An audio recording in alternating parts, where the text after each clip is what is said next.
Alright, with this lesson I'm looking at bending the strings on the guitar. The idea of bending strings really comes from the blues music, and the idea of that was to try and emulate the sound of what singers might do, bending into notes and expressing what they were sort of singing, but then transferred onto the guitar, became very popular. And this is obviously now used in lots of rock music as well.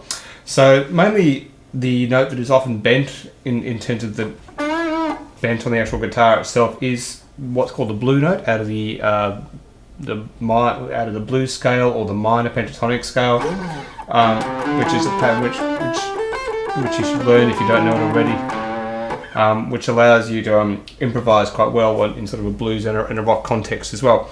So the blue note, in a sense, is the flattened fifth, as they might say, or the tritone from the root note. So in the case of A minor pentatonic, A blues, it is the D sharp or the E flat note. So you've got A here, and that's the beautiful tritone, and that note's often the one it's bent into.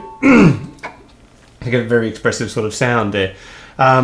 So then usually the best way of actually bending the strings on the guitar involves, instead of just using one finger, it's good to have two fingers to reinforce that. So often the third finger is used to bend the note, especially within this blues pattern or the minor pentatonic pattern. It's bending here, but it's quite hard to do if you just use one finger. It's much easier to bend the string with two fingers behind it to give you a bit more strength to push the string to the side to get that going. So always use this finger here, which is obviously bending the note, and then the fret behind, I'll have my second finger, for example, behind the third finger to help the bend. So that's a very easy, much easier way to do it. If you use the two fingers, it's a lot more stable, and you get a lot more strength. You can hold the note for longer as well. So that's probably one of the basic sort of things that everyone should know about bending and the physical aspects behind that. The other way is how how they also use within a context. So often you will hear a note that is bent up to a point of from a bending from a D to an E, and then you might also at the same time hear the same pitch after that on the non-bent version on another string. So here I'm bending from a D to an E on the G string, and then just playing the plain old E down here. So you end up with this sort of action that you hear in a lot of types of music as well. So the other most common way of hearing that, so what we're doing here is we're bending from the fourth, which is the D, from the A out of the pattern up to an E, and then playing the E. And the other most common way of bending these two sort of strings, bending one note and playing a plain note after that, is to bend from the seventh of the scale, which say an A, which we're playing, is from the G, bending up to an A on the B string, and then playing the plain old A here, and to end up with this sort of thing happening here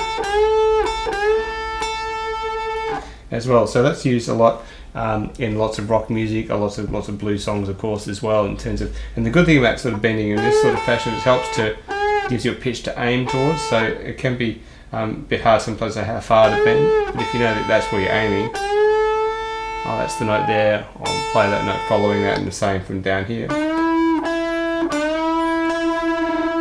So the idea is to try and not, if you don't bend far enough, it sort of sounds a bit funky, but okay. But if you bend too far, it can sound pretty horrible. So the idea is to try and aim for the same pitch, and you get a much more consistent sound out of it. And that's sort of, you get that really nice sort of blues wailing sound, as they might say, that you're going for. The other thing you might look at when you come across bending and out of books and online and in guitar magazines is you see a full bend and a half bend. A full bend means you're going up a tone, which in guitar terms means 2 frets, so say from a D to an E. And so that's the full bend there, which you might come across. The other one is a half bend, which is a semitone, so you're going up 1 fret from a D to a E flat there, or a D sharp. So just a little half bend there as well, so that's a half semitone, so versus a full tone. So that's the two sort of things you come across. So happy bending, and yeah, keep practicing the bends using your double fingers.